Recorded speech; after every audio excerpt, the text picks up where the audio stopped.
Good afternoon, everybody. Thank you for being here. We'll get the meeting started, call to order with a roll call, please. Commissioner Schlosser? Here. Commissioner Byrne? Here.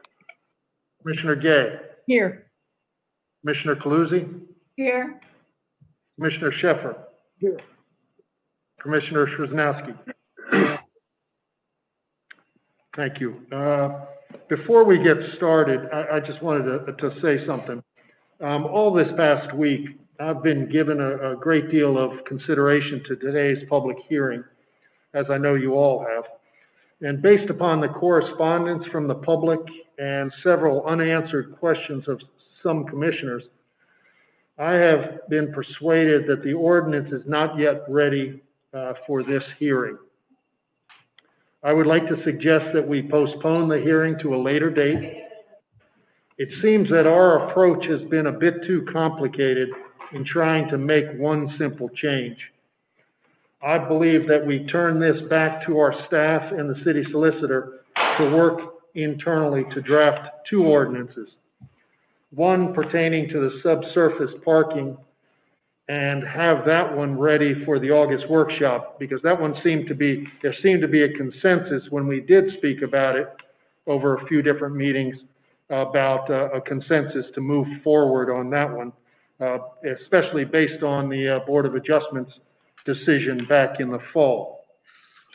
And then the second one be a separate ordinance that will allow gross floor area calculations for residential plans to be conducted as they were prior to the Board of Adjustments decisions last fall, and to come before us at a later date. I think we should postpone this because there are too many questions.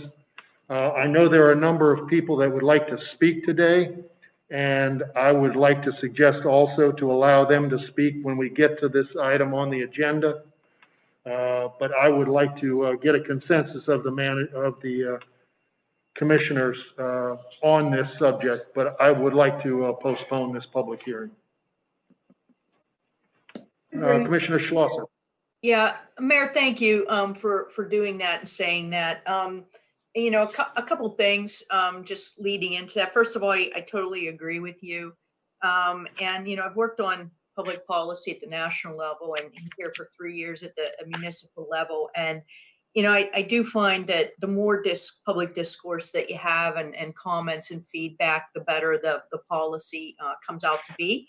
And so I think that we should delay it and continue to get to the exact right point that we want to be with this. And I want to reiterate that from my perspective, from the very beginning, we were trying to do something, as you said, Mayor, to correct a finding of the Board of Adjustments for residential properties. I had personally never intended this to scale to commercial properties. It was to fix a residential property misinterpretation or issue that had been going on for years. So, or that had happened 6 months ago to change something that had been in place for years. So bottom line is, Mayor, I agree that I can't see we're getting more public input, and tweaking this ordinance would hurt. I think it'll be a better ordinance for all of us if we do get more public input and delay the public hearing. But I do want to hear from other folks that have taken the time to dial in today. Thank you. Thank you. Commissioner Gay. Yeah, I'm hoping we can hear from some of the people that called in today. For one thing, I just noticed there's an attachment on the agenda that seems to be related to the subsurface parking. Perhaps it's flood related. So if that's the case, and we're going to be moving ahead with that ordinance in the near term, then we obviously need to hear that. Of course, I think I'm totally in favor of putting this off. I never wanted it in the first place, and I made that very clear earlier. It wasn't ready, and furthermore, I thought it went beyond the goal. Yes, we had a simple goal that turns out not to be so simple when it comes to the ordinance language, and yes, that still needs work, and it needs the involvement of our building and licensing departments. They're the experts, we're not. and we never gave them the chance. And so I'm glad that we are finally giving them the opportunity to do what they do best and to work with our attorney to bring something back to us. But I'm, in my mind, it was never ready for prime time because we went beyond our goal. Our goal was to restore it to the previous interpretation, and it was to be residential only. And as a result of the last meeting, it should have been clear to everyone that that's not what we had. So I'm a little surprised to hear that Commissioner Schlosser thought it was residential when it was very clear from the comments that she made and the presentations at the last meeting that we all knew where it was going. And so I'm glad to see it corrected and hope we can move forward in a positive way. Yeah, don't presume to know what's in my head, Commissioner Gay. I resent that comment. I object to that comment. I have never said anything except that it should cover residential, period. And that's what I was expecting in the draft that came out today. And I suggest you go back. Don't get into, don't try to. Please, let's keep that off, please. Thank you. Let me make one statement. No, it's a public record, Paul. Yeah, and I want to go on the public I record. resent that comment. Excuse me, I was speaking and I want to go on the public record as well. And let me just say this. I actually went back a few days ago I was looking at timing, and it turns out that we didn't even start talking about the ordinance till January. We didn't have an ordinance to talk about till January. We talked about it as a concept. And we talked about it again in February, again early in March, and then not again until June. And in the process of going back and looking at those, I actually learned quite a bit. We were very close in late February to actually meeting the goal. We had gone back. We had put porches in. Everyone was in agreement. It's really kind of interesting to go back and see how close we were. But then fast forward to June, when we'd been out a few months, and I started the meeting at the June workshop by making a PowerPoint presentation, basically that I thought was helpful to show where we were. And the first words out of Commissioner Schlosser's mouth after I finished talking was, we need to have balconies on hotels. So you can go back and visit the recording yourself, but to say that we didn't know, and everybody else knew too, I mean, that's just it. We're all in it together. We all knew. I'm not singling you out except to say that you did talk about balconies. I talked about a lot of things, as did all of us. Right. Please, let's stop this back and forth, and let's move on to the other commissioners. Commissioner Calusi. Sounds good. Thank you, Mayor. Yeah, this was unfortunate to hear that, Commissioner Gay. I think that we were close when we were talking about just writing the situation with the interpretation that we wanted to do this for residential, so we wouldn't have so many properties that were. I think this is a very good idea to do this, to put this off. It makes sense to me. The comments, I've read all of the emails.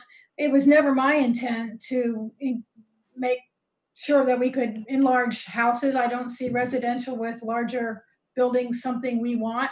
And I don't believe necessarily that anybody on the commission wanted that. So I'm happy that we are putting this off, and I'm sure we can come to consensus in the future on the idea of residential properties and being sure that the building inspectors will have their input to be sure that they can interpret the code the way it has been in the past. So thank you. Thank you. Commissioner Szymanowski. Thank you, Mayor. I agree that we're not ready. And I just want to clarify, Commissioner Gay said that we hadn't given the building and licensing professionals an opportunity to be involved in this process. And they most certainly very much were involved back in January, February, and March in this process, and gave us advice on the ordinance. So I don't want the public to think that we were avoiding input from the experts, because we certainly did in the beginning of this process. Thank you. Commissioner Sheffer. Yeah, thank you, Mayor. I completely agree with what you've suggested. I think Commissioner Calusi summed up many of my comments very well, is that we want to work together to make things better. I think that we certainly are at a point now where we can positively move forward. I think a lot of this rehashing of statements that were either made or misinterpreted in the past isn't helpful. And we just need to pick up where we are now and involve all the right people in moving forward and hopefully arrive at something that's going to benefit everybody. Thank you. Thank you. Commissioner Byrne? Sure. Thanks, Mayor. I'm happy to round out the opportunity to give you consensus on your ideas. I certainly support what you suggested, that we move this ahead and give an opportunity for the public to better understand what our intentions were initially as we started these discussions back many months ago.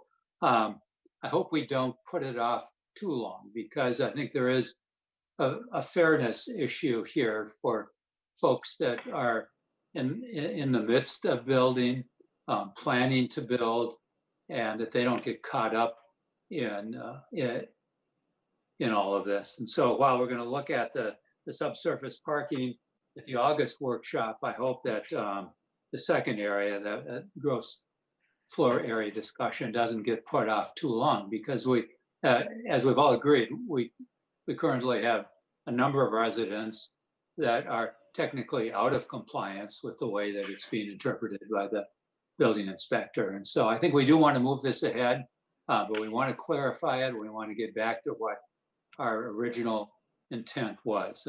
Thank you for this opportunity today to do it this way. Thank you. And that's kind of my intention going forward. The reason I split it up was because there seemed to be a consensus in the past on the subsurface parking situation. And since that was appealed by the Board of Adjustment, that seemed a bit easier. As I said, this one became a little bit complicated, and we were trying to just remedy a simple solution for a simple situation. So hopefully they'll be as soon as possible, both of them, and as we move into August. So we will take the comments from the people on the line when we get to number 8 on the agenda. I want to quickly go over the other things, minutes and the city manager's report, but we'll get to the public momentarily. First, we have approval of the minutes. We have 6 sets of minutes to approve today, and I'll go over those 6 sets of minutes from the regular meetings held on May 15th, June 19th, then special meetings held on June 30th and July 7th. Those are all in 2020. And then the workshop meeting held July 9th, 2018, and the workshop meeting held July 6th, 2020. If I could get a motion and a second to approve those minutes. So moved. Mayor, excuse me, you're going to have to separate these because some of us were not on the commission Yes. during some of these meetings. Good For catch. example, Commissioner Cluzy and I were not on for the, and Commissioner Gay and Szyrzanowski were not on for the July 9th, 2018 and August 6th, 2018. The August 6th was not on the list. It's really, we need to separate the July 9th, 2018. So if we separate that one out and just have the 5, which would be the regular meetings, May 15th, June 19th, the special workshop or special meeting, June 30 and July 7th, and the May 4th, 2020 workshop, if I can get a motion and a second on that, and then we'll come back to the second one. So moved. I move approval. And we have a motion and a second to approve the 5 sets of minutes as listed. Any further comments? If not, all in favor? Aye. Aye. Opposed? Aye. Thank you. Workshop meeting held on July 9th, 2018. I believe there were just 2 of us on the commission at that point in time. What do we, how do we? There's a rule of necessity, which means that if there's only 2 people who are able to vote, those 2 can vote. Okay. So how do we do the motion? When there's only 2. Right. Yeah, again, it's a rule of necessity, so have Okay. one other person makes the motion, you can second and vote. Okay, Commissioner Schlosser, if you can make the motion, I can second it. So moved. I second that, for the workshop meeting held on July 9th, 2018. Any further discussion? If not, all in favor? Aye. Aye. Okay, great. Thank you for that. Mayor, Yes, Commissioner. apologize to interrupt. Do we need to vote to accept the consent agenda?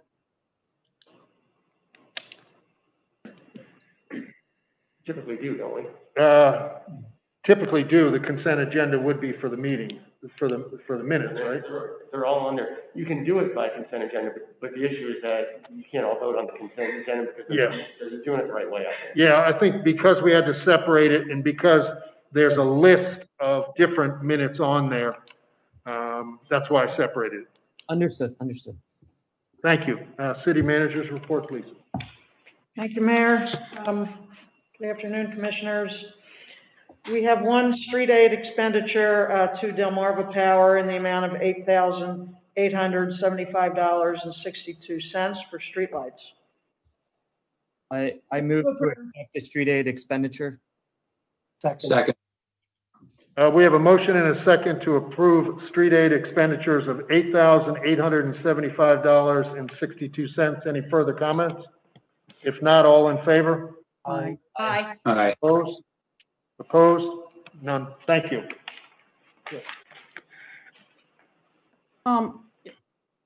Is there a further report, City Manager's report, or was that? Yeah. Oh, good, She's okay, going right now. okay. If I was taking a breath, it's kind of long.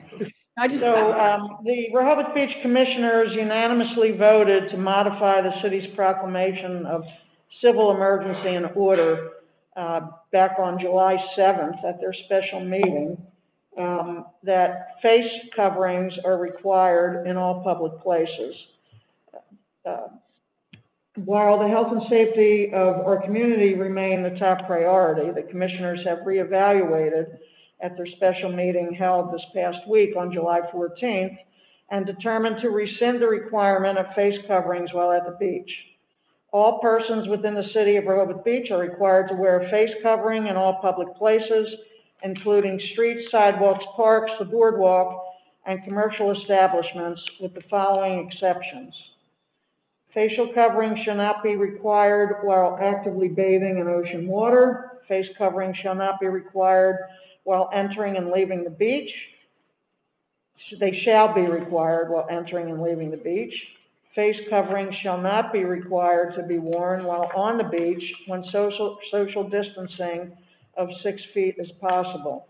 And facial covering shall not be required to be worn while exercising when social distancing is possible. Face coverings are essential when social distancing is difficult.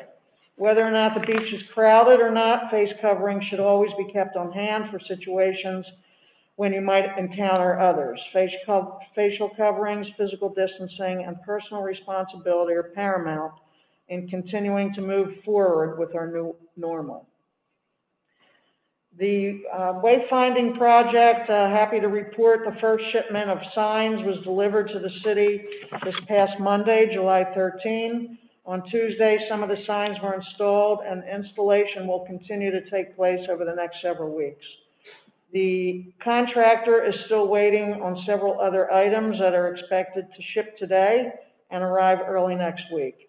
City staff is coordinating with the installation contractor to ensure that any disruptions to vehicular and pedestrian traffic is minimized. The bid for this year's street paving project was advertised today. The streets include Sussex from Columbia to 5th Street, Lake Avenue from 2nd Street to Surf, and Stokely from Hickman to Scarborough.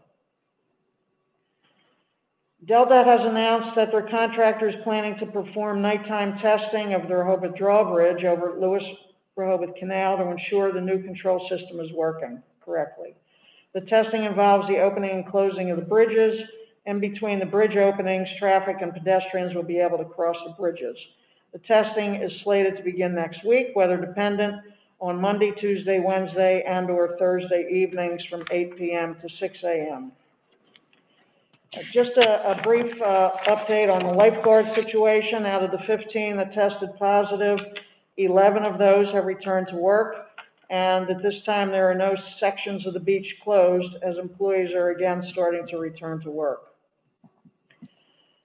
Wanted to give you just a very brief overview of the parking revenue up until July 15. I'll have a more inclusive report for you to present at your August 10th workshop regarding all budgeted revenue. So that will be coming in the next few weeks. But the total loss of revenue for the period July 1 to July 15 is $282,825, which adds to the loss from the beginning of the parking season, now totaling $678,147. This, well, including all parking revenue sources, and there's 13 of them. As of June 30th, the city will need $5,074,117 in parking revenue from all of those sources to make the budget amount. Comparing this to the same time period in 2019, the city needed $3,859,809, or a difference of $1,214,308. So that shortfall, again, as I said earlier, I will report all revenue sources to you at your August 10th workshop.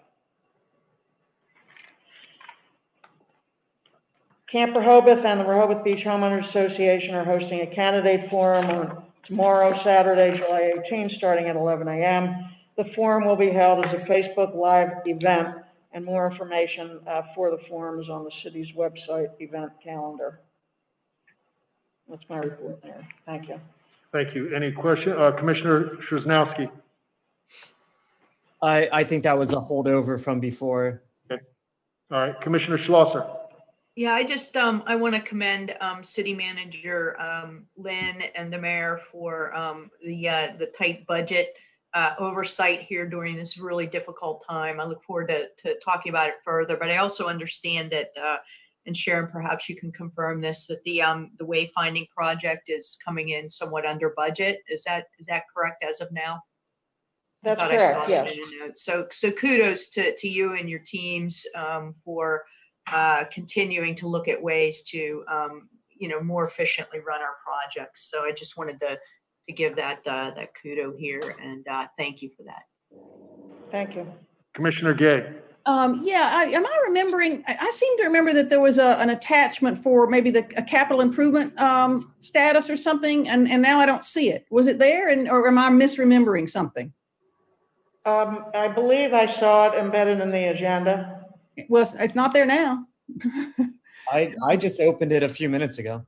Well, I'm looking under city manager's report and I'm not seeing it. So maybe it's somewhere. Well, Excuse me, Commissioner Gay. Yeah. If you take a look at it under the street aid expenditure, Yeah. it is there. Okay. Well, I see it on mine, and I opened it just a few that's minutes. weird. Because I'm not, unless I must have an outdated version. Anyway, you're not gonna. So the other budget, you'd send us some other budget materials just as a memo, not attached to the agenda, and it's that we're going to talk about at the workshop in August, right?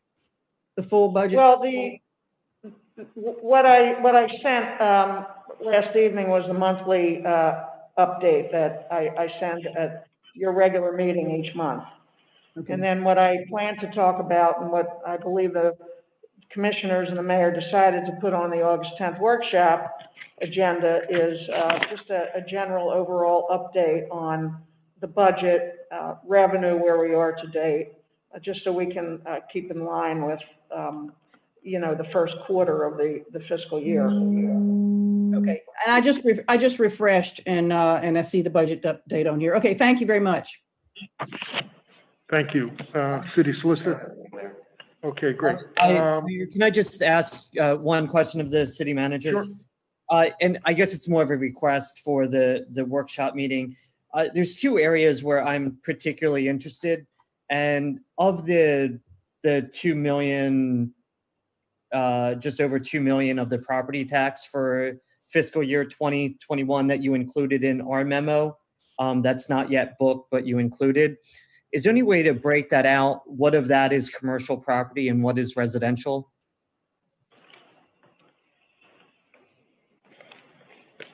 I think we can do that. Okay. And then related to the wastewater and water revenues, is there any way to, I understand that some of the businesses may have deferred or went on a payment plan for those payments. Is there any way to, when you're going over the revenue in the next workshop meeting, identify how much has been deferred or is on a payment plan or something like that? Yeah, we'll try to get that for you as well. Thank you. Thank you. With that, we're going to move right into number 8, which is, I'm going to open up the conversation to the public that had called in to speak about the public hearing. And again, the public hearing is off. These are just comments. And if, as we call on you, could you please try to keep it to the 3+ minutes of conversation? And again, the actual public hearing has been deferred or postponed, and we invite you to come back and speak at that point in time as well. But we'd like to hear what you have to say today. And we're going to start off with Stephen Kaufman. Thank you. Thank you, Mayor Kuhn and commissioners, for this opportunity to speak. I understand you are going to break this down into 2 ordinances in the future, but I do have a few comments.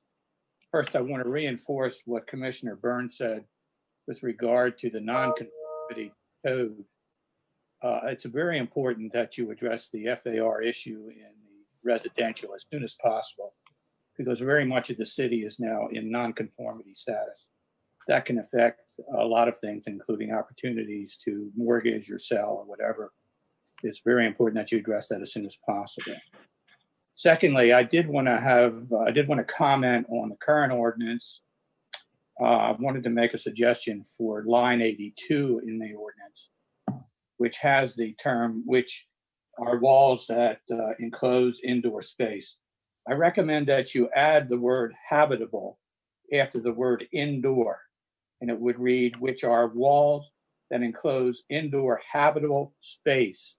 That makes very clear that that is the type of FAR space that would be counted in an interior of a building.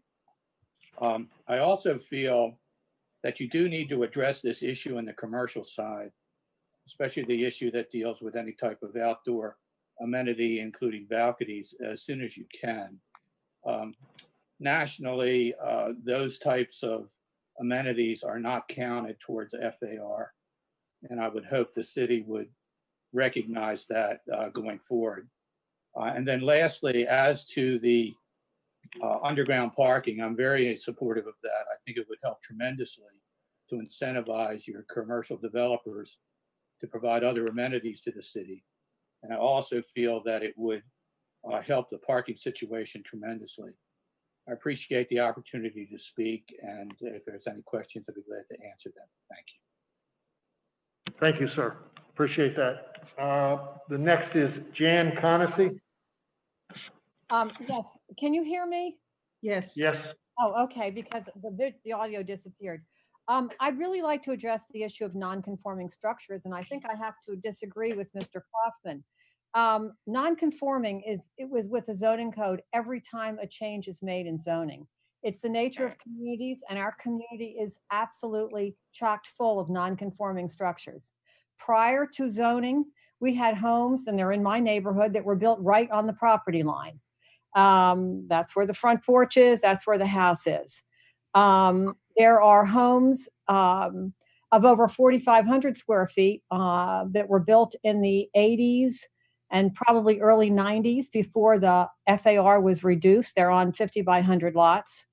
There are homes of 3,500 square feet that were built probably in the late 90s and early 2000s after the first FAR reduction and prior to the exemption of 250 feet for front porches. So the 3,500 square feet homes were built, and that included any porches.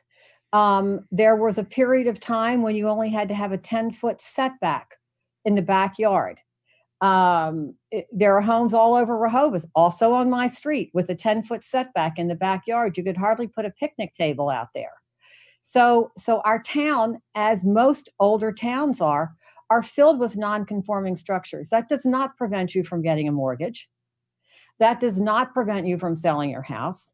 And in fact, in some cases, you know, if you have a 4,500 square foot house left over from the 80s or so, it probably increases the value. I mean, we've all seen, and there's one right on the corner of Virginia and First, a lot that's, you know, by today's standards, heavily overbuilt.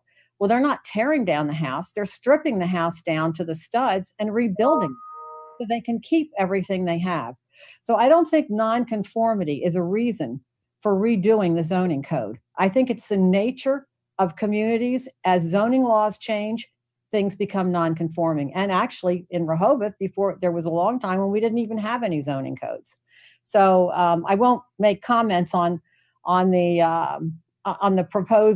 whole proposal. I had talked to 2 zoning land use attorneys, and they both had similar comments that if what you intended was something very small, what you were published was not.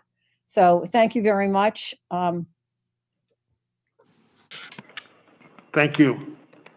Donna Maybury. Thank you very much. Can you hear me okay? Yes. Yes. I want to thank all the commissioners for factoring in all the letters and input so far from the community and coming to this decision to redo the ordinances. And I support your idea of breaking it into 2.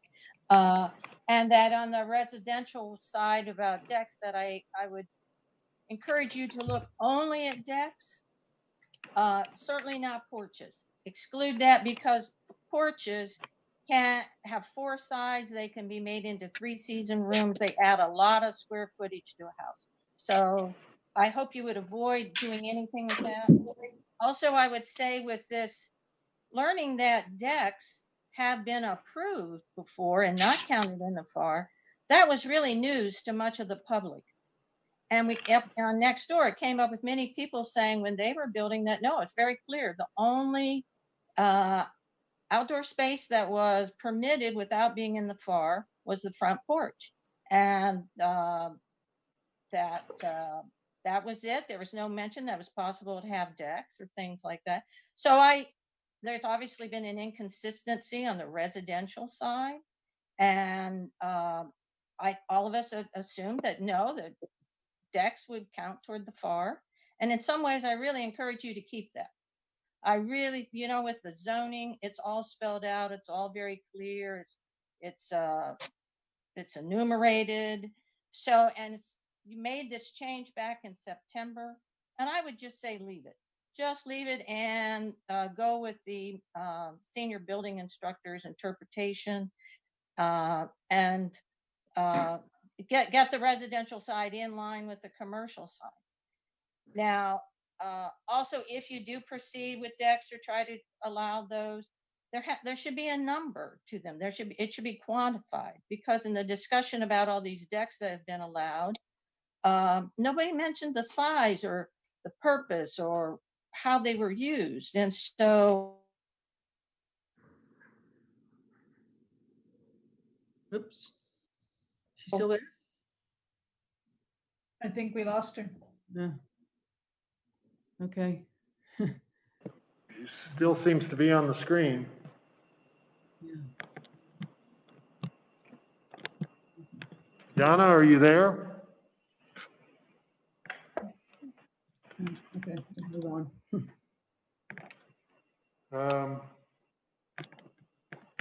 I think I'll move on, and then she can, I mean, she's still on here, but we'll move on to the next. Sorry, Donna. The next is Dr. Michael Trejos. Good afternoon, Mayor, Commissioners. Thank you for the opportunity to speak with you. I'm Dr. Michael Trejos. First off, I and my two sisters are the owners of the properties located at 7 through 15 South Boardwalk and 1 Wilmington Avenue, which would include Starkey's Ice Cream, the Raves 5 and 10, Gus and Gus, Zogs, and Dave and Skippy's. I had submitted a PowerPoint presentation. I believe everyone has received it. Commissioner Gay made a comment to that. Would the moderator be able to put it up so everybody can see it, or do you want to look at it on your individual screens? Is that a possibility, man? We're in the process right now. If you can hold on just a second. It's going up right now. Very good. And if the moderator would allow me to tell him when to advance, that would be great. If you go to the slide, activating it as a slide presentation. Excellent. Very good. First, if you would go to slide 2. Next slide, please. These are my disclosures that I normally do because of what I do in Fairfax County, Virginia. And just briefly, again, I'm the at-large physician member on the Fairfax County Healthcare Advisory Board. I'm the physician commissioner on the City of Alexandria Public Health Advisory Commission, and also I'm a National Association of Radio and Telecommunications Engineer, certified first-class telecommunications engineer. Can we go to slide 3?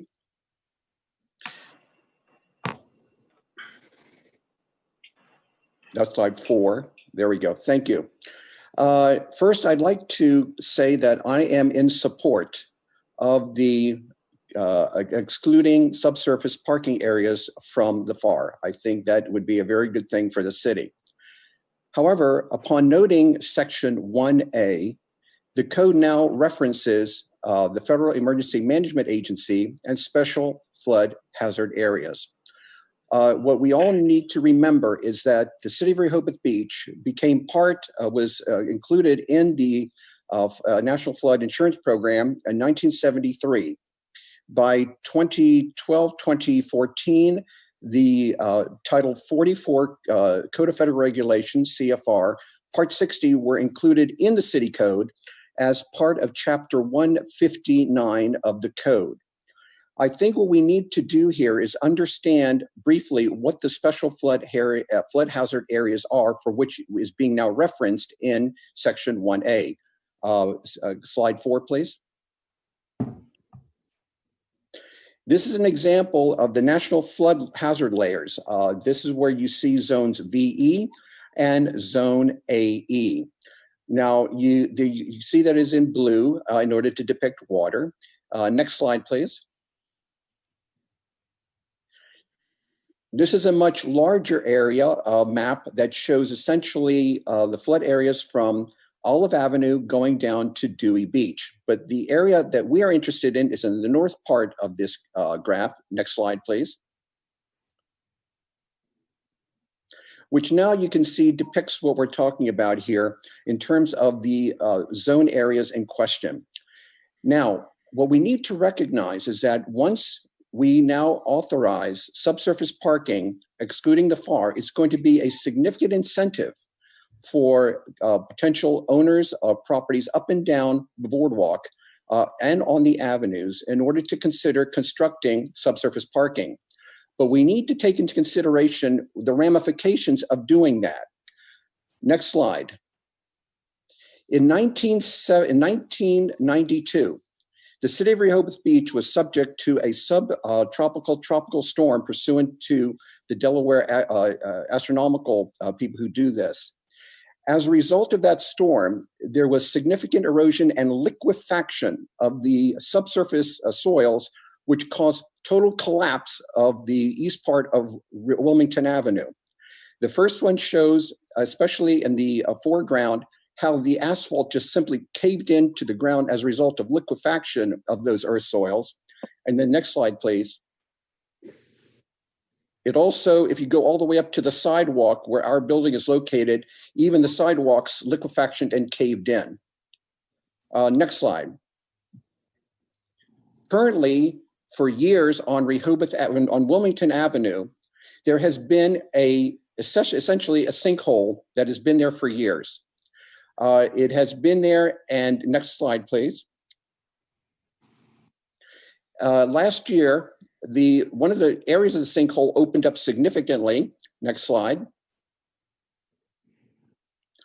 And as you can see, I took a ruler and measured it, and it literally went almost 6 feet down.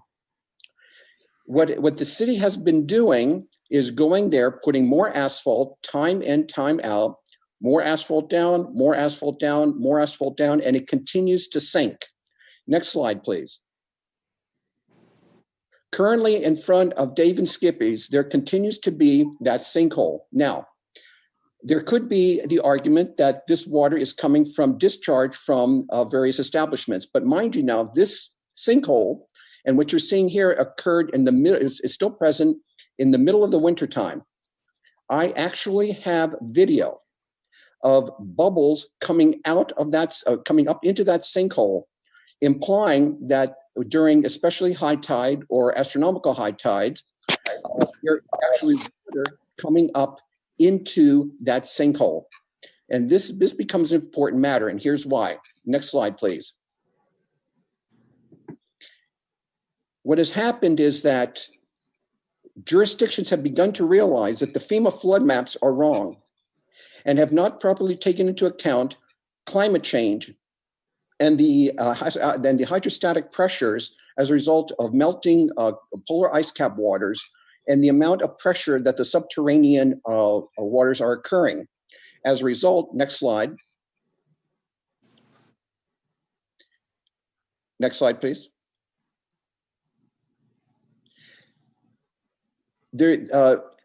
Cities are not trusting the FEMA maps, and cities are having to implement tougher standards beyond that of the FEMA flood maps in order to make sure that there's not only the surrounding properties that may be affected by subterranean parking, but also their municipality streets and roadways are not affected as a result of this subterranean pressure liquefaction.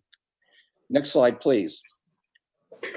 So as I alluded to you, Title 44 of CFR Part 60 addresses the issue of critical management with regard to floodplains. As a result of that, next slide, as I had mentioned, this has now been incorporated in Chapter 159 of the city's rule, of the city code. Next slide, please. Therefore, what I would strongly request is that a friendly amendment be placed in Section 1A to include reference to Chapter 159 of the code so that it is understood that when such subterranean parking is going to occur in either a AE zone or outside of an AE zone or outside of a VE zone, that the applicant or the prospective developer must take into account Chapter 159 of the code. That is at minimum. Now, the other last thing that I would like to consider for everyone here is that in the future, Chapter 159 may also have to be further amended with regard to making the standards tougher than what the FEMA maps say.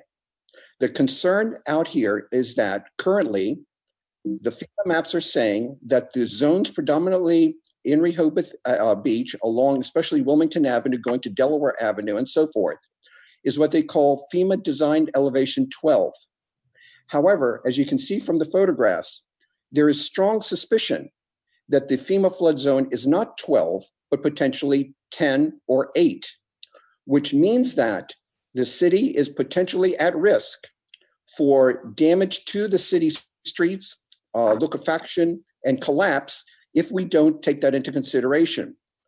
Therefore, the city may want to also consider, again, modifying Chapter 159 to mandate core drillings of any properties that are going to be built essentially in the first blocks of Rehoboth Beach from the ocean to ensure the accuracy of the FEMA maps and the supposed FEMA design elevations and what they actually are. Thank you, and I'll be welcome to any questions. Thank you. Thanks. Thank you.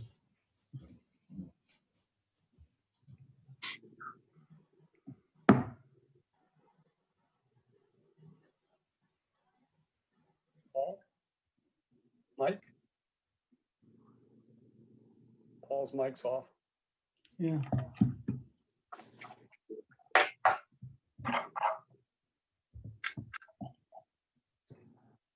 Paul?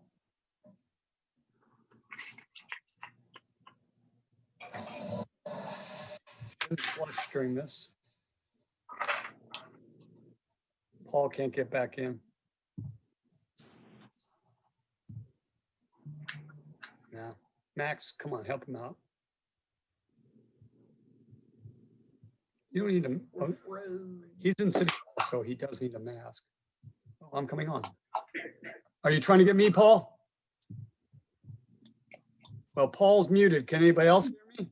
I can hear you. The rest Okay, of us. so I think I was called upon because Paul can't talk, but he got me highlighted. I'm handing it over to my wife, Sturgis Dodge. Yes, hi. I just had a question.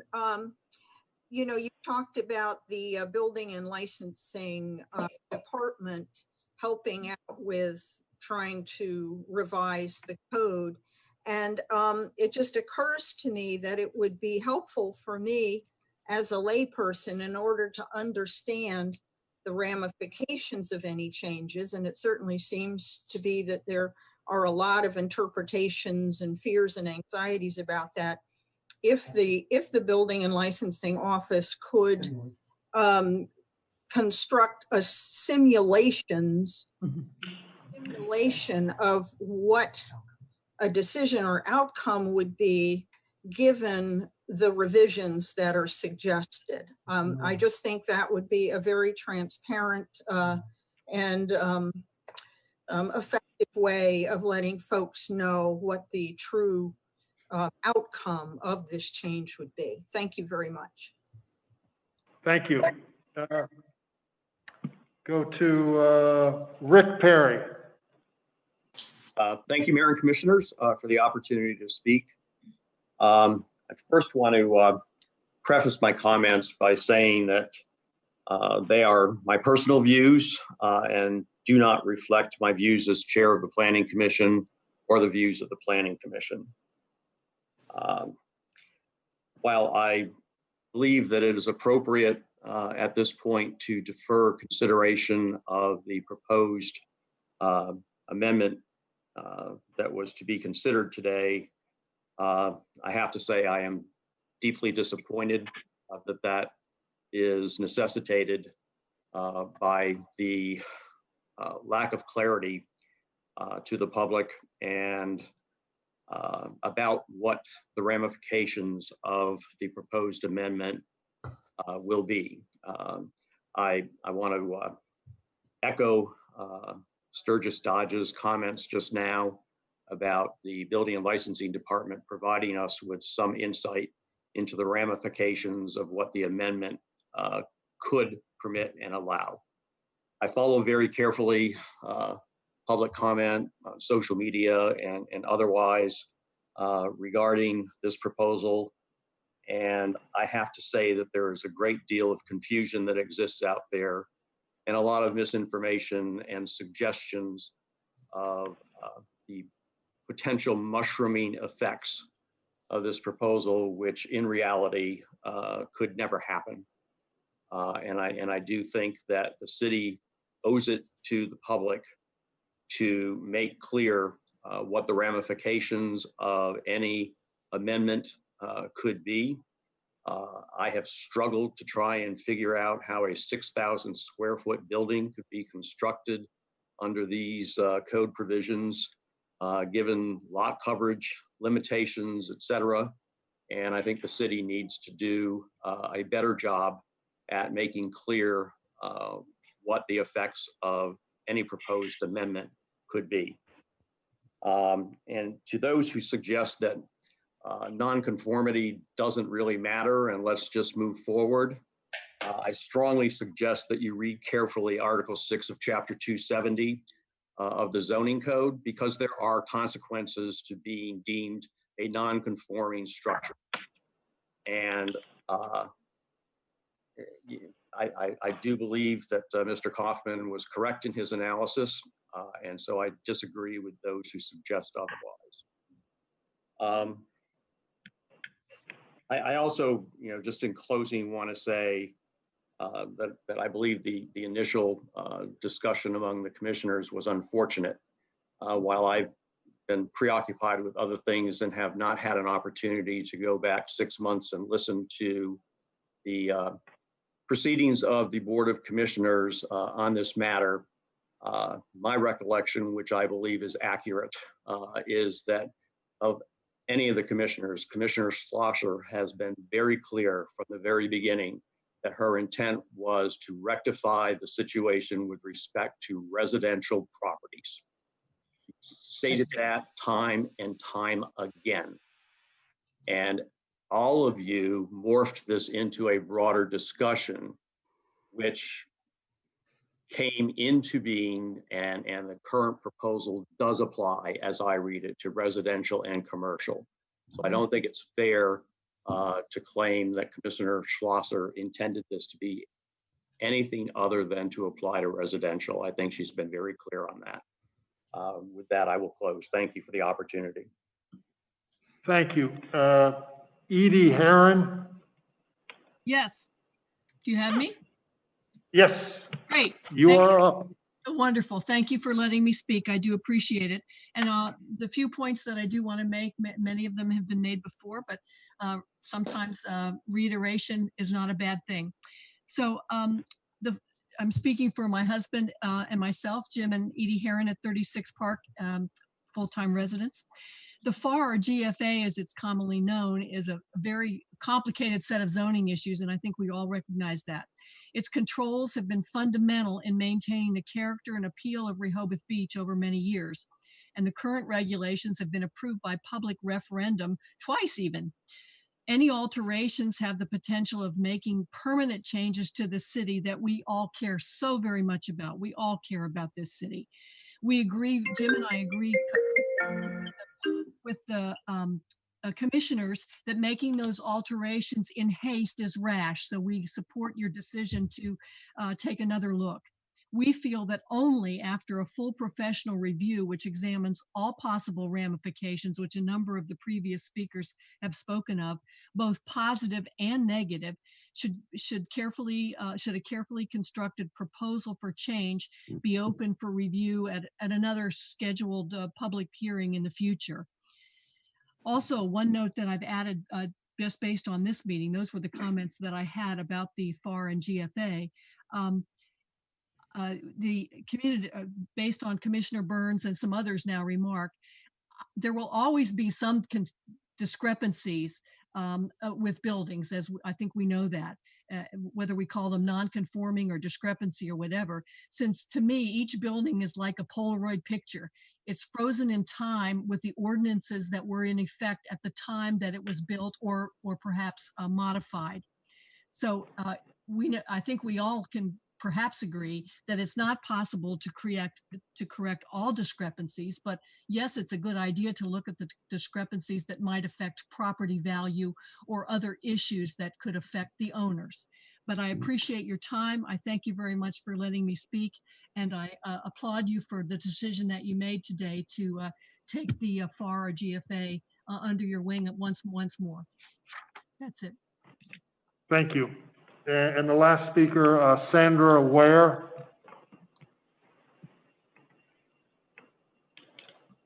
I think I saw her name. She's still there? She's there, but I'm trying to mute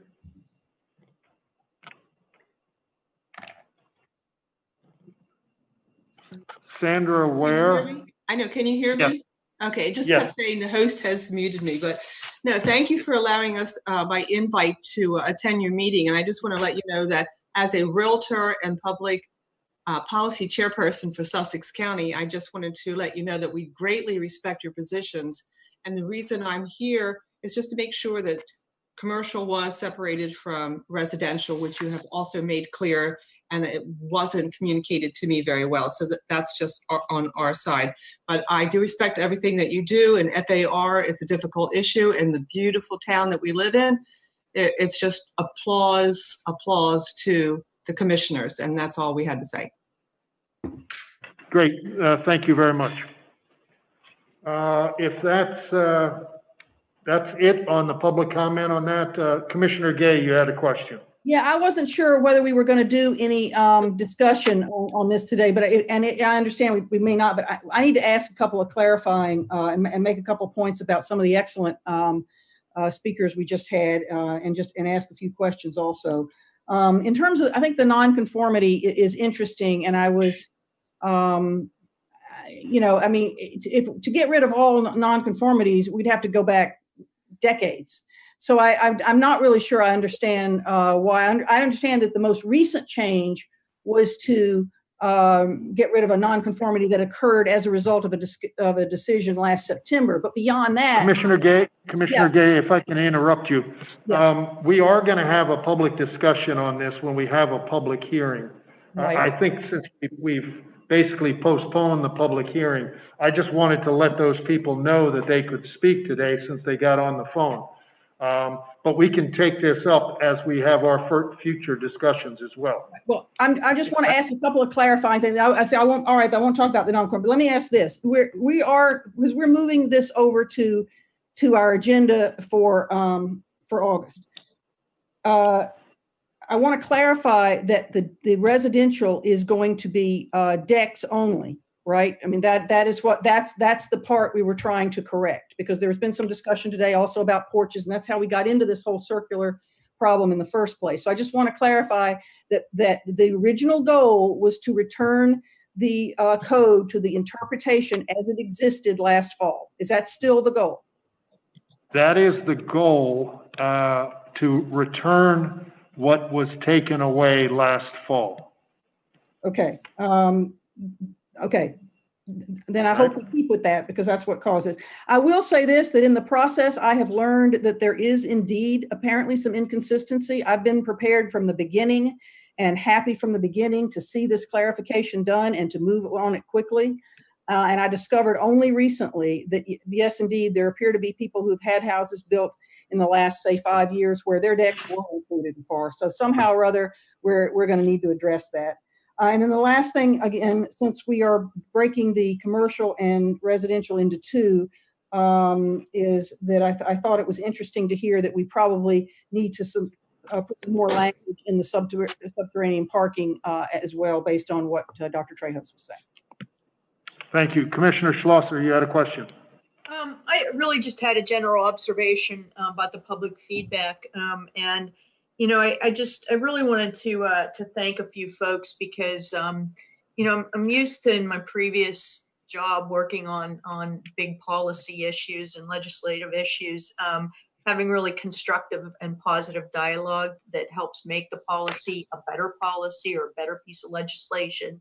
And I think today, I just really want to thank Steve Kaufman, Dr. Trejos, Sturgis Dodge, and Rick Perry for coming forward with really positive, constructive feedback that I think we're going to use to inform the next version and what we ultimately do here.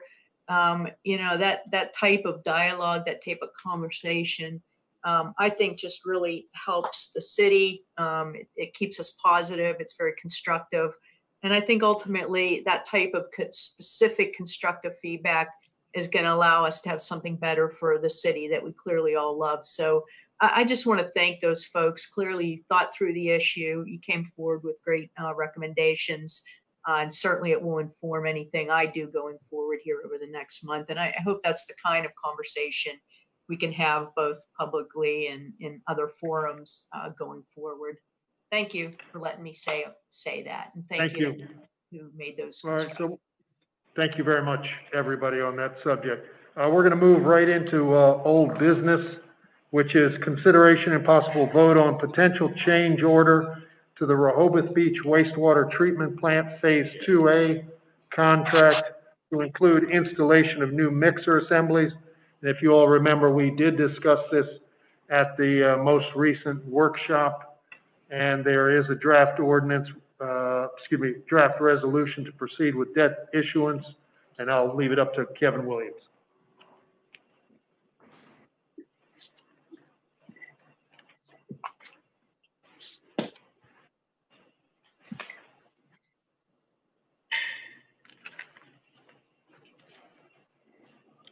Thank you, Mayor. In deference to everyone's time, I won't go through the presentation we made at the last meeting.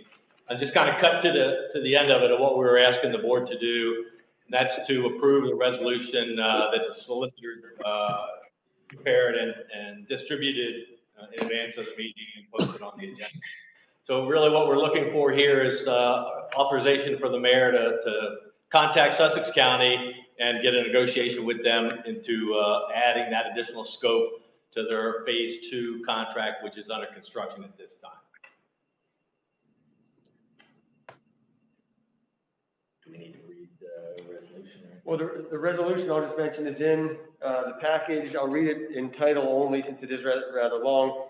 It's a resolution of the mayor and commissioners of the city of Rehoboth Beach to proceed with the issuance of debt obligations of up to $870,000 of the previously authorized up to $52,500,000 to finance wastewater treatment plant reliability and process improvements. So that's the resolution in the package.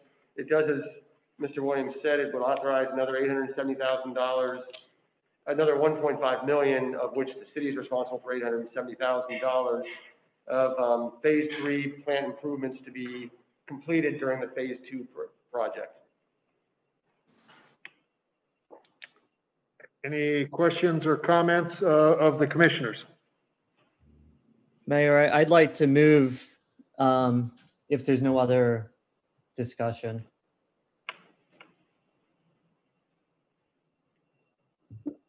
And Mayor, I'll second that motion. All right, we have a motion and a second to approve a resolution of the mayor and commissioners of the city of Rehoboth Beach to proceed with the issuance of debt obligations of up to $870,000 of the previously authorized $52,500,000 to finance wastewater treatment plant reliability and process improvements. Any further discussion? If not, all in favor?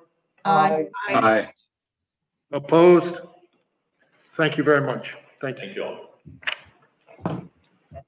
Next, we're just going to move into new business. And the first on new business is consideration and possible vote on approval of election officials for the upcoming municipal elections for August 8, 2020. And these are, number one, the inspector of elections being Wayne Steele, a judge, 2 judges, one being Melissa Clink, and the second judge being Ken Swarts. If I can get a motion and a second to approve the approval of the election officials for the upcoming election. So moved. Second. We have a motion and a second to approve the following general election officials for the municipal election on August 8th, being Wayne Steele, Melissa Clink, and Ken Swarts. Any further discussion?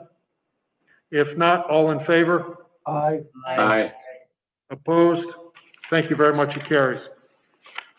And then B on our agenda for new business is a report from the Law Oversight Committee and presentation of proposed amendments to Chapter 253, the tree ordinance.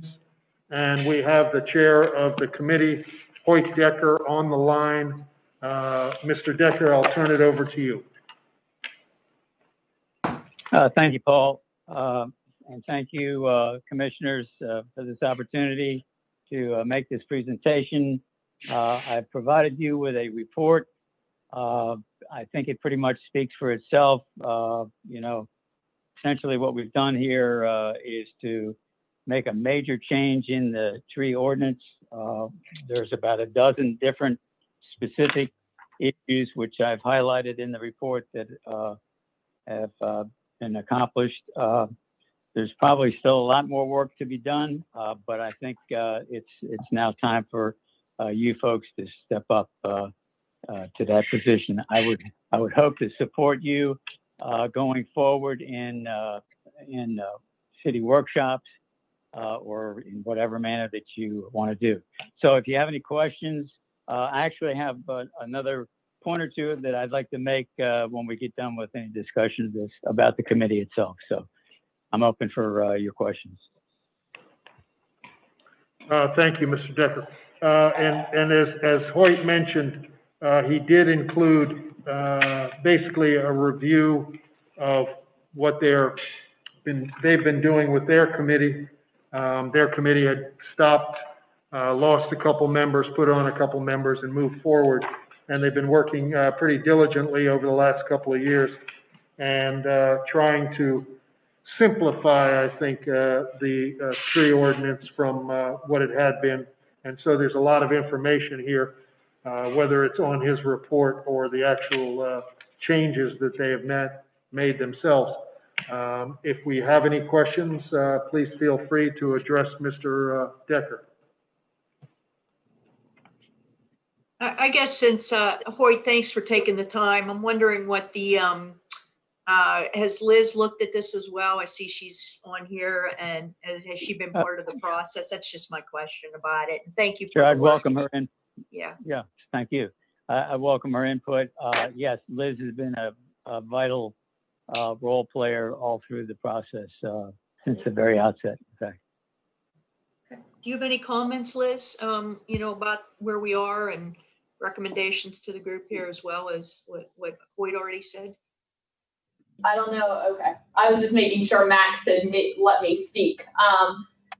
Yes, we have had, as you guys know, a ton of meetings, and I think, Hoyt, I've been at pretty much every single one of them, sometimes only parts of the meeting while they hashed out the finer details. But I think overall it took longer than we all wanted, but at the end, I think everybody was able to come to some sort of good compromise and agreement on what could be put forth to the commissioners. That all along we wanted an ordinance that had just been updated. The tree ordinance was, 10, 15 years old, so it was a little out of date. And we were able to correct some discrepancies and make it more concise and a little bit more flexible. So I think in the big picture, we hit all of those goals. I don't believe that every single person on the committee agreed on every single detail, as you saw from Hoyt's, what was on the agenda. But overall, I think everybody was pretty happy with what came out as the final product. Thanks, Liz. Yep. Thank you, Liz. Commissioner Gay. Actually, I'll skip. If Ed wants to talk, I'll go after him. I just wanted to thank Hoyt and all of the committee members. I've sat in many of those meetings, and I don't envy all the time and the energy and the discussions that they had to go through to get to this point. So I do thank all of them very much. Thank you. Okay. Commissioner Calusi. Yes, this is a question for Liz. Are you still on, Liz? Yes, I'm here. Okay. Oh, there you are. Yep, video and all. So I guess my question is, in terms of this tree ordinance, you feel comfortable with the tree ordinance and how you can actually enforce these rules? I think certain parts of it are more enforceable, and but I also think that sometimes in our effort to be concise, we left out details that the average person reading the code might look at it as unnecessary and bogging it down. But if you're the person enforcing the code or telling somebody why they can or why they can't do something, it's nice to have a specific to point back to in the code. That way you don't look, that way it looks equitable and not like you're just being capricious in your decision. So I think some of those details are missing. Yeah, for me, that's the most important thing. You'll be the one enforcing this code. Frankly, I still need more time to review it to feel confident about what we had in the past and what was being presented. Excuse me. to, I'm not sure that everything that's in there is necessarily I agree with or not agree with. It's just that I need to look at it more closely. But the most important thing is, from my perspective, is it something that can be enforced? Okay. Thank you. Commissioner Gay. Yeah, interesting, Liz, and you had told me earlier about this thing with some of the details missing. I guess hearing you describe it that way, one of my concerns would be, does it leave us open to, legal challenges if you make a decision about something and the detail supporting it isn't there? And, I understand the interest in brevity. I fully support that, but I just wonder if that gives us any legal exposure.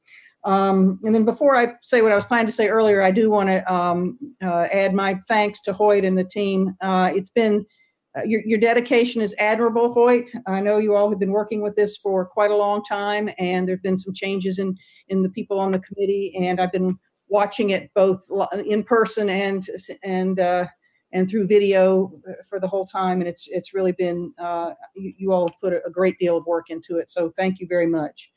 The other thing I wanted to ask about, go ahead. Thank you very much. I think, as I mentioned earlier, there's still room for improvement on this product. And I'm totally open to working with you, the commissioners, to get to that point. Okay. Yeah, the other thing I was going to talk about is not so much the content of it, because to be perfectly honest, I have not had a chance. I've read it and I've read the memos, but I haven't had a chance to really delve into it in detail, just because we had this whole thing with the public hearing on our plate for today. And I've had a lot on my plate with just where we are right now with the pandemic and everything. And it's a little overwhelming. So I'd like to see us, take this a little step at a time, given the environment we're in right now. But I would also like to propose, I guess, a process because I don't want to see this end up like the other ordinance, where there's any sort of circular discussion or where we get to a certain point and we have to go back and all that. So one thing would be to gather input. I would love to be able to get the input of our Mayor's Advisory Committee on Trees on both as individual members, and I have talked to a couple of people, but also perhaps as a committee. To get their input on it, just because all of them are very committed and some of them are quite knowledgeable about trees. One is a landscape architect, actually two of them are landscape architects. So we have a very knowledgeable group there, and I'd love to get their feedback. And then maybe bring that back to the commissioners in a sort of almost like a preliminary hearing type of way. I mean, viewing the way I'm sort of mirroring the way the Planning Commission's site reviews are set up as a preliminary, and then move it. And I understand that this is not in the zoning ordinance, so it would not be subject to a public hearing. Is that correct? No, it would not. Right. But nevertheless, there may be people have problems with trees, have issues with trees. They love trees. There's all sorts of, and everybody's had an experience. And so I think it would be good to get broad public input as well. And then lastly, and probably most importantly, and I talked to Liz about this earlier today, I would love to see a modeling exercise done where we look at real life examples, such as a new construction permit, such as a code enforcement issue, or a tree removal permit, and have Liz apply the old code to that situation and the new code to that situation, so we can see what the differences are. And I think that goes a long way toward what the people were suggesting earlier in the meeting today about understanding the ramifications of everything we're doing. So I just throw that out as an outline of a process. Thank you. So I like your concept. In fact, I'll remark on one or two things. I think it's important to make everyone aware that Eric Wargotz and I have had some conversations. He's actually given me some thoughts on how the Parks and Shade Tree Commission will look at this. I think he would certainly be in a position to contribute to the concept, as well as the Mayor's Advisory Committee. Right.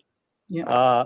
I would also point out that in the early stages of this process, the Law Oversight Committee went through a series of presentations, interviews, whatnot. We had a panel of what I call tree professionals. We had representatives from the Planning Commission who had done an earlier iteration of this product. Yep. We had interest from the public coming and speaking to us. So there's been a lot of that, and there's no reason why, and that's like 2 years ago, okay? And there's no reason why that sort of thing couldn't be repeated in the format of a commissioner's workshop. So I would respond that way for you. Thank you very much. Commissioner Shrewsnowski. Thank you, Mayor. I just wanted to I echo what Commissioner Gay said about the process, but almost more importantly than the mayor's advisory on trees is the input from the Parks and Shade Committee, who's going to deal with the misunderstandings or discrepancies or inequalities of the ordinance itself. So I'm glad to hear Hoyt talk about that, and I think that's a good process to move forward. Thank you. Commissioner Byrne? Yeah, thanks, Mayor. And a big thanks to Hoyt and his Law Oversight Committee. There have been many challenges, and I, as most of you, have sat through many of your meetings, and I know you've struggled and worked hard, and thank you for getting to this point. Hoyt, I know you indicated to us in one of your recent reports that you were not sharing the so-called red line version of this. On the other hand, if that exists, it would be very, very helpful to see a red line version, to really see what has changed. Good question, Dick. If you had asked me this about 6, 8 months ago, maybe a year ago, I could have said, yes, we'll have a red line. But Dick, because of the radical change in direction we took back in October of last year, we have a product which is totally different than what came before. There used to be 2 sections to the 2 articles in the chapter. It's down to 1. It went from 36 specific provisions down to about 14 or 15. So it's just not comparable at this point. So I'm sorry. I tried to give you a little chart. That's not very good either. I was looking at it the other day after a 3-month layoff, and I was having trouble with myself understanding it. So I appreciate your concerns, but it's just not a practical option as far as I'm concerned. Yeah, and Hoyt, no reason to apologize. I understand that. And when I look at what you sent us, the column with the old and the column with the new, I see how they, the dramatic differences. And right. So thank you very much. Thank you, Dick. And before I open this up, there's a couple people that would like to have some comments on this. I think these are all good suggestions. I think definitely working with the Park and Shade Tree Committee is going to be very important, because these are the people that have to handle the appeals. And I think it's very important to work with Liz on this because she's going to be the one that's going to be enforcing this. And I think also, I know the commissioners just got this in the last week or so, and I know there's a lot of different things going on. I would like to suggest that all the commissioners also take a deep look at this. We're not in any kind of hurry on this, although we'd like to get something done in the near future, especially given all the work that the committee has done. But I think if the commissioners can take a look at it and have any comments that they may pass along, Liz may have some more comments that she can pass along to Hoyt. But I know the Park and Shade Tree Committee, Hoyt's talking with them. And Hoyt, I'd also like to suggest that you send the most recent update to the city solicitor so he can look at it from that perspective, because obviously from the legal perspective, that'll be helpful. And the tree committee. I mean, I think there's a lot of different people that have to have input. I think we've seen a lot from the public early on, and I think a number of the people on the committee have been, tallying up information from the public as well. So I think we have something now to really a foundation, if you will. And I understand it's a pretty big change from where it was, because it's not the 2 documents that it was before. But I from my quick perusal of it, I think it looks good. And I'm sure there are things that each and every one of us may have to add to the committees as suggestions. But I really appreciate the committee taking all this time and effort to put this together. With that, I'm going to open it up to, let's see, Tom Evans. You had some comments on this or Sturgis. Yes, that's Sturgis, not Tom. And I just want to say, I think the process that you're proposing to take a look at this makes good sense. And so I look forward to being involved in that process as needed. And thank you very much. Thank you. Let's see, Rick Perry. Yes, thank you very much. Again, I'm happy to see this proposal come forward. I do think it bears significant study. It has been a long time in the offing. And I also want to thank White Decker and his committee members, both past and present, for taking this challenge on.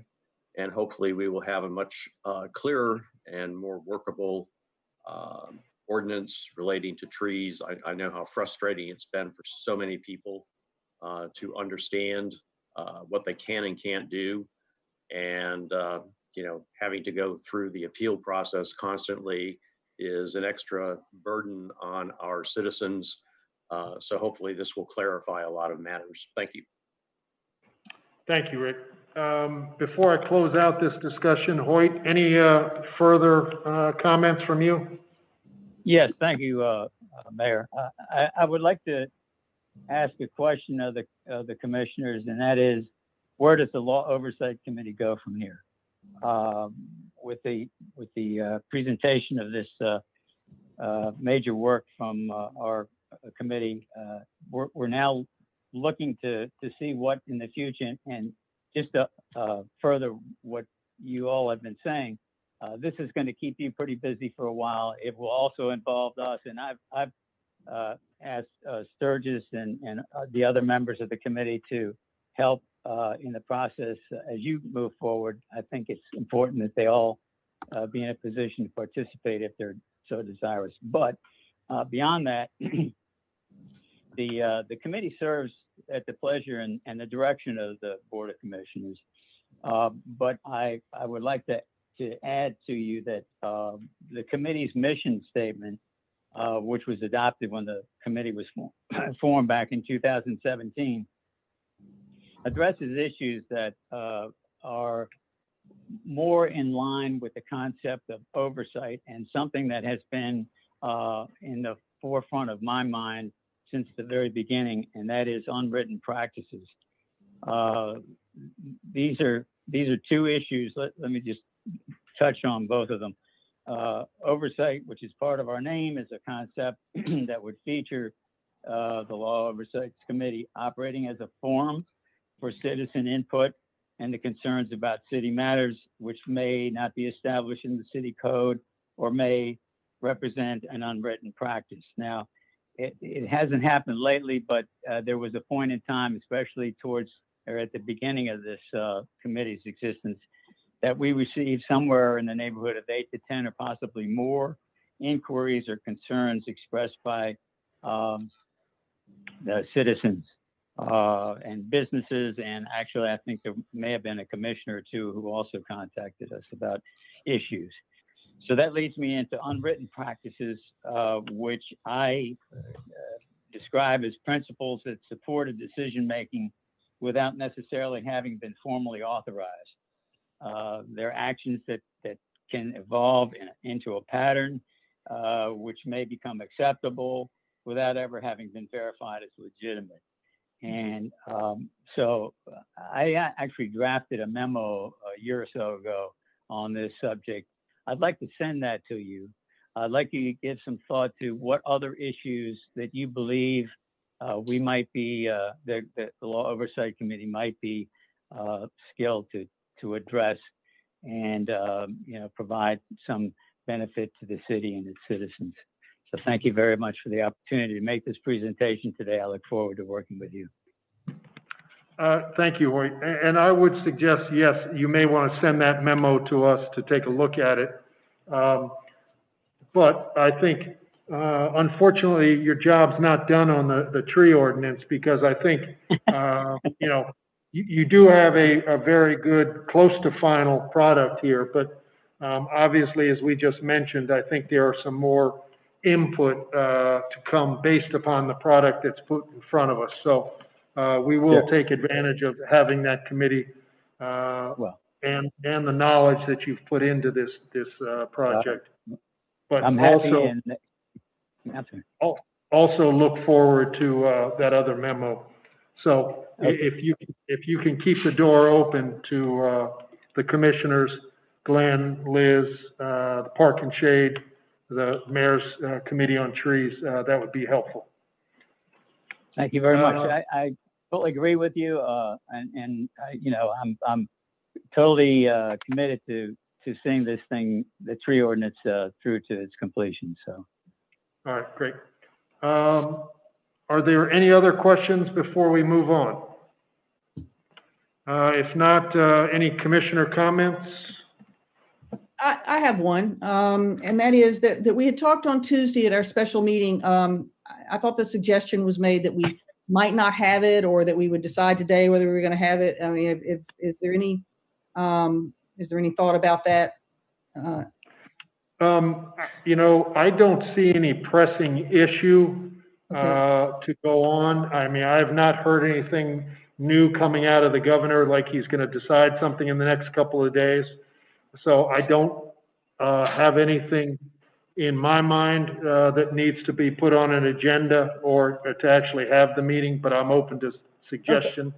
Well, because I will tell you, I've been thinking about it since Tuesday, and of course the agenda, I guess, is general, right? So that by the time Tuesday rolls around, we can pretty much talk about anything that's under that broad discussion of a reopening plan.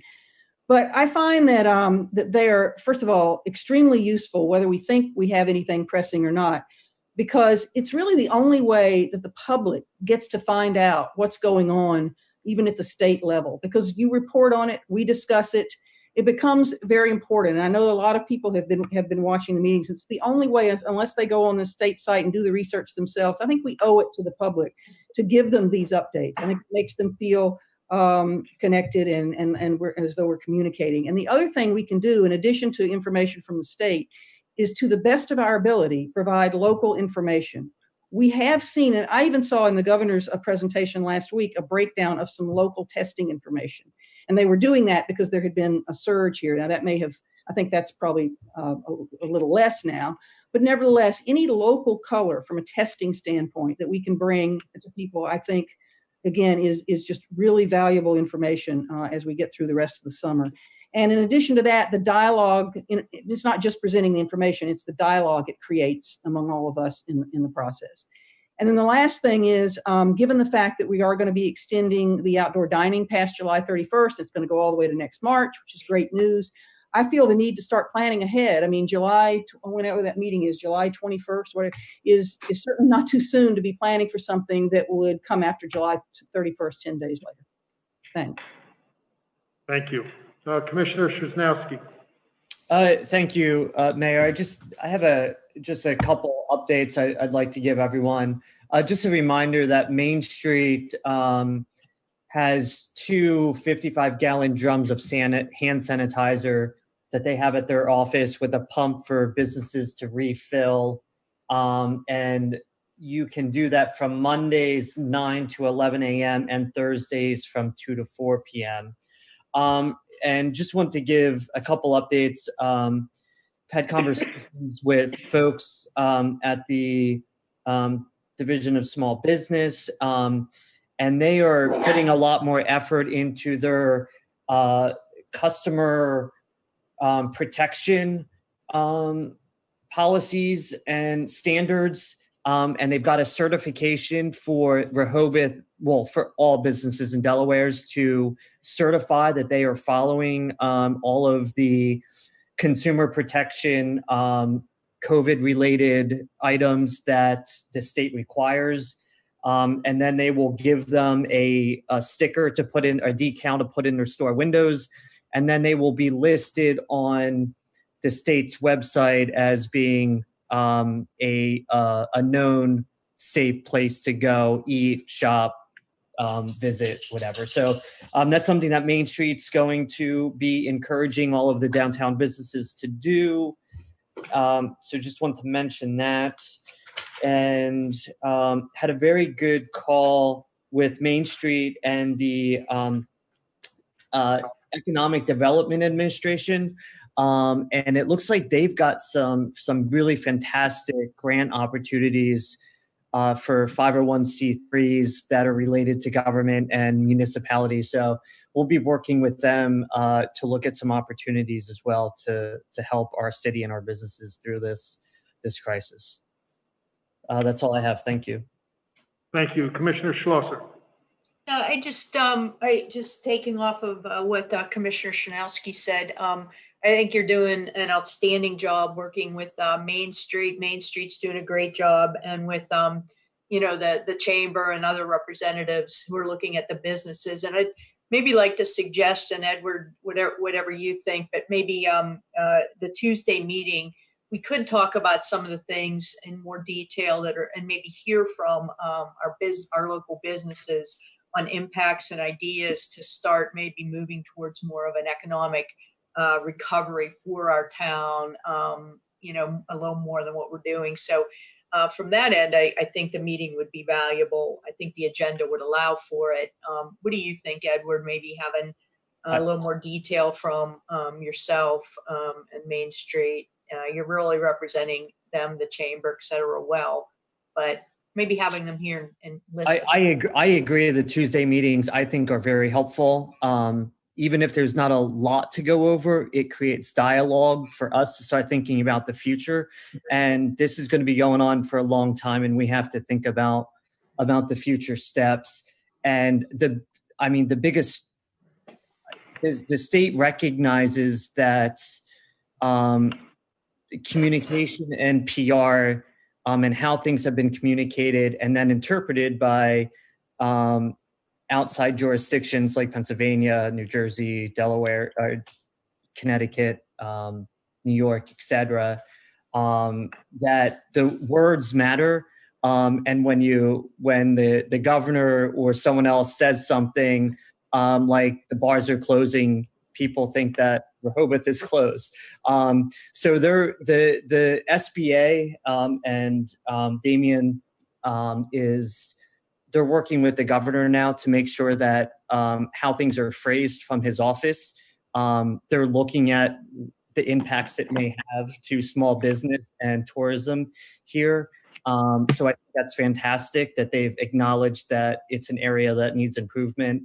And they're starting with this consumer or customer protection certification and getting that out there, but it's the start of a whole new marketing and tourism campaign from the state. So it's really something that we need to help.